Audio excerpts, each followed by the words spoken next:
અમે ઇન્ટરનેશનલ કંપનીઓના બિઝનેસ માટે સામાન્ય માણસના જીવ અને ડેટા સાથે છેડછાડ નહીં થવા દઈએ. આ શબ્દો છે દેશની સર્વોચ્ચ અદાલતના. વોટ્સએપ યુઝર્સની પ્રાઇવસીને લઈને સુપ્રીમ કોર્ટે મેટા કંપનીને જોરદાર ફટકાર લગાવી છે. 3 ફેબ્રુઆરી 2026ના રોજ સુપ્રીમ કોર્ટે સ્પષ્ટ કહ્યું કે નાગરિકોની પ્રાઇવસી એ તેમનો મૌલિક અધિકાર છે. CJI સૂર્યકાંતે મેટાને પૂછ્યું કે તમારી શરતો એટલી અટપટી ભાષામાં હોય છે કે જે સામાન્ય માણસ સમજી જ ન શકે. શું રસ્તા પર ફળ વેચતી કોઈ મહિલા તમારી આ જટિલ શરતો સમજી શકશે? આ એક રીતે ડેટાની ચોરી છે. કોર્ટે ચિંતા વ્યક્ત કરી છે કે લોકોને આ એપ્સની લત લગાડી દેવામાં આવે છે અને હવે તેમની મજબૂરીનો ફાયદો ઉઠાવવામાં આવી રહ્યો છે.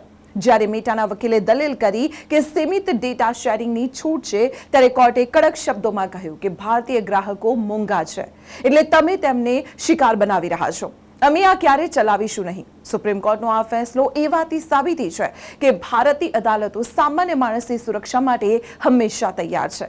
મેટા જેવી મોટી કંપનીઓ હવે યુઝર્સના ડેટાને મન ફાવે તેમ વેચી કે વાપરી નહીં શકે. શું તમે પણ તમારી વોટ્સએપ પ્રાઇવસીને લઈને ચિંતિત છો?